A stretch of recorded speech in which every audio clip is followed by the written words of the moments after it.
Hello students, आज हम class 9th का चैप्टर कर रहे थे। उसका टॉपिक आ ही गया लास्ट। वेपराइजेशन के बाद हमारे पास आ गया था इवेपोरेशन। बेटा हिंदी में इसको भी कई जगह पे वाष्पीकरण भी बोला गया है, कहीं पर वाष्पन भी बोला गया है। बट वेपराइजेशन को वाष्पीकरण बोला था तो हम इसको क्या बोल रहे हैं, वाष्पन बोल रहे हैं। ठीक है ना। कहीं जगह पे न की जगह पे अणय भी है, वाष्पन अणय वाला, तो कोई दिक्कत नहीं है उसमें, वाष्पन है ये। इवेपोरेशन क्या होता है ये आपको पता होना चाहिए।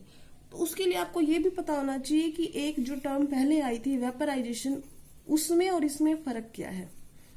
तो हम यहाँ पे वेपराइजेशन भी पढ़ लेते हैं थोड़ी देर के लिए। अब आपको बताते हैं, जब हमने पानी गर्म किया था तो वो कौन से टेम्परेचर पे बॉईल होना शुरू हुआ था, 100 डिग्री सेल्सियस पे। बेटा हर जो द्रव होता है उसका कोई क्वथनांक होता है, कोई बॉइलिंग पॉइंट होता है जिसके ऊपर वो अपनी वाष्प में बदलना शुरू हो जाता है, अपने गैसियस स्टेट में आना शुरू हो जाता है, वो उसका बॉइलिंग पॉइंट होता है। तो इसका मतलब ये नहीं है कि दुनिया की हर चीज का 100 डिग्री सेल्सियस। ये सिर्फ किसके लिए लिया मैंने, वाटर के लिए, ताकि आपको समझा सके। तो पानी का जो क्वथनांक होता है वो 100 डिग्री सेल्सियस है, इस पर ये भाप बदलना शुरू हो जाता है। अब तुम ये देखो, तुम पानी को गर्म करते हो गैस पे, हो गया। लेकिन आप ये देखो कि जब गर्मियां होती हैं तो जो तालाबों का पानी होता है, जोहड़ों का पानी होता है, वो देखना जब ज़्यादा गर्मी हो जाती है, करीबन 45 के करीब टेम्परेचर जाता है गर्मियों में, तो ही उनका जो, जैसे मान लो ये तालाब है तो वो निशान आ जाता है कि ये यहाँ से सूख कर यहाँ पहुँच गया। इसका मतलब क्या है, पानी उड़ रहा है ना। और पानी उड़ने का मतलब क्या है कि वो द्रव अवस्था से किस में जा चुका है, गैसीय अवस्था में जा चुका है। तो क्या उस वक्त कितना टेम्परेचर था, मैंने अभी बोला था 45 डिग्री मान लो, ज्यादा से ज्यादा 48 मान लो, 100 तो नहीं पहुंच सकता ना, नहीं पहुंचा था 100 तो इसका मतलब क्या हुआ कि यहाँ पे मैं क्या कह रही हूँ, वेपराइजेशन वो प्रोसेस है जिसके अंदर लिक्विड गैस में बदला है, लेकिन एट इट्स बॉइलिंग पॉइंट, अपने क्वथनांक के ऊपर। लेकिन यहाँ पे मैं क्या कह रही हूँ कि कोई अगर लिक्विड स्टेट से गैस स्टेट में जा रहा है, लेकिन अपने बॉइलिंग पॉइंट से पहले ही जा रहा है, उसका बॉइलिंग पॉइंट अभी आया नहीं था।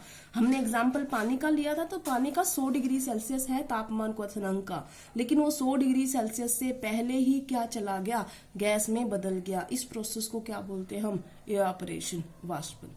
समझ में आ गया दोनों में डिफरेंस।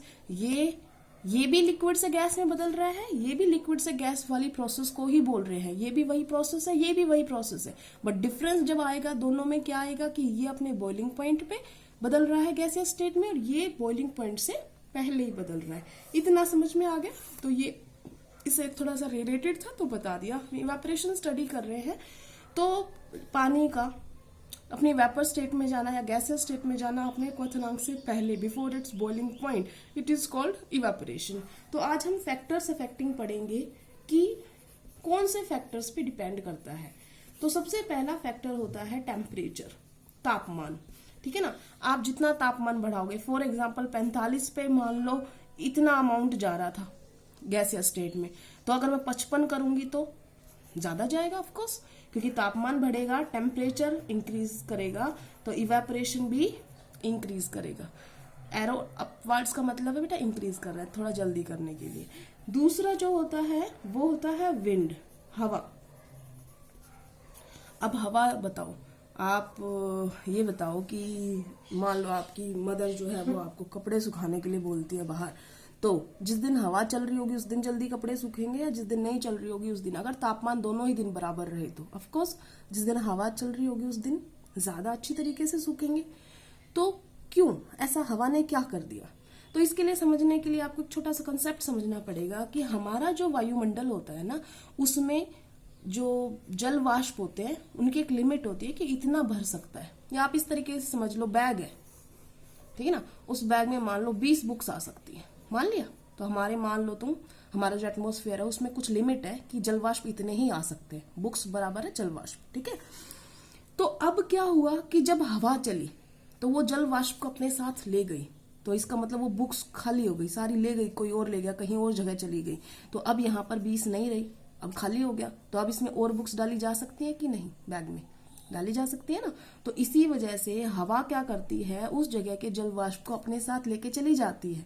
तो वहां पर वायुमंडल में जल वाष्प की कमी है, तो ऑटोमेटिकली हवा चलेगी तो इवापोरेशन बढ़ेगा, क्योंकि ऊपर जल वाष्प कम हो गए तो वो तो दोबारा से बढ़ना शुरू हो जाएंगे। जल वाष्प की संख्या बढ़नी चाहिए इवापोरेशन से, तो हवा चलने से इवापोरेशन वाष्पन बढ़ता है।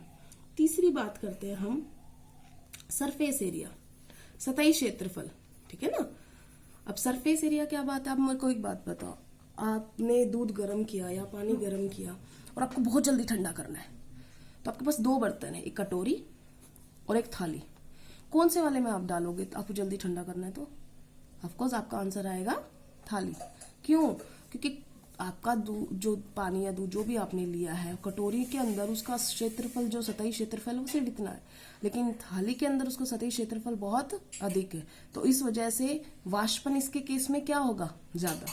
तो इसका मतलब अगर सतही क्षेत्रफल बढ़ता है, सरफेस एरिया इंक्रीज होता है, तो इवेपोरेशन भी इंक्रीज होता है। फैक्टर समझ में आ रहे हैं? उसके बाद हम चौथे पॉइंट पे आते हैं।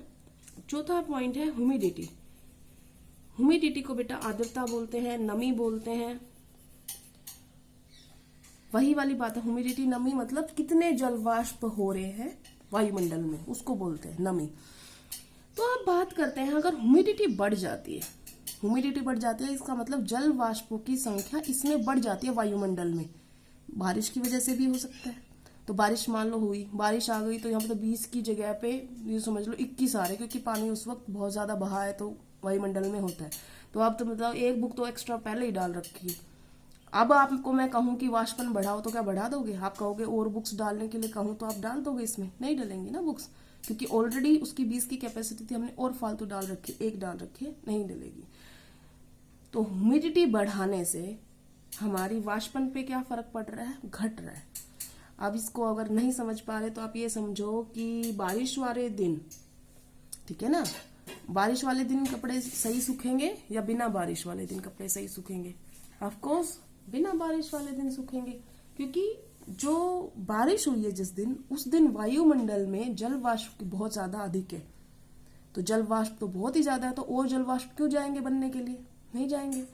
पहले ही बुक कितनी थी? 20 की कैपेसिटी थी, बारिश होने की वजह से 21-22 उसमें जली हुई है, तो और वो क्यों लेगा कि मेरे में और बैग में बुक्स क्यों डाल दो? नहीं डालेंगे। तो इसका मतलब ह्यूमिडिटी बढ़ने से, बारिश बढ़ने से, जल वाष्प की संख्या वायुमंडल में बढ़ने से इवेपोरेशन क्या हो जाता है? घट जाता है। इस तरीके से याद रख लो, ये तीनों बढ़ा रहे हैं, ये अकेला घटा रहा है, ठीक है। तो आज हमने इवेपोरेशन के बारे में पढ़ लिया। अब आपने इवेपोरेशन के बहुत सारे उदाहरण देखे होंगे, तो उसमें से एक आधा उदाहरण ले लेते हैं हम। आपसे पूछा जाए कि मटका ठंडा क्यों करता है पानी, बताओ। अब जो मटका है, मान लो हमारा ये मटका हमने बनाया, इसके अंदर बहुत छोटे छोटे पोर होते हैं, देखना छेद होते हैं। जब आप पानी भरते हैं ना, सारे इधर सरफेस पे छोटे छोटे गीला हो जाता है, देखना उसकी चारों तरफ। अब ये गीला हो गया, यहाँ पे क्या आ गए हैं? पानी यहाँ तक पहुंच चुका है, छेदनुमा है।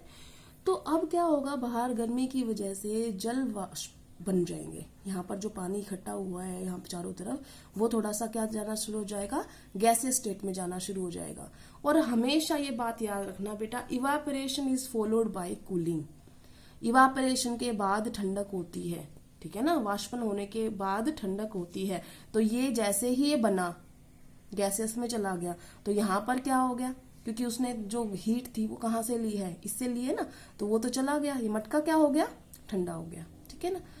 तो अब हमने ये सब पढ़ लिया है। अब मटका ठंडा पानी क्यों करता है, कूलर ठंडी हवा क्यों देता है, पेट्रोल आप अपने हथेली पे रखते हो तो ठंडा क्यों महसूस होता है, सब क्या है कि ये सब जो है सरफेस जो होता है, उस सरफेस से ऊष्मा लेते हैं और वो चले जाते हैं। अब इससे ऊष्मा ले ली तो ये ऑटोमेटिकली क्या हो जाएगा? ठंडा हो जाएगा। आप इस तरीके से समझ लो, एक क्लास है, उस क्लास में नोटी बच्चे हैं, सारों को बाहर कर दिया तो क्लास शांत हो जाएगी कि नहीं? ठंडी हो जाएगी, शांत हो जाएगी, डिसिप्लिन क्रिएट हो जाएगा। तो वही वाली बात है, मटके में जो ये मॉलिक्यूल से ये चले गए गैसियस स्टेट में, नोटी बच्चे थे, तो यहाँ पर क्या बच गई? अब शांत बच्चे। आप ये तो ऊष्मा ले गए ना वहां से, तो जब ऊष्मा ले गए तो ऑटोमेटिकली सतह क्या हो जाएगी? ठंडी हो जाएगी, ठीक है। तो आज हमने टॉपिक पढ़ लिया है वाष्पन का, तो हम कल इसके रिलेटेड क्वेश्चन करेंगे। Thank you class.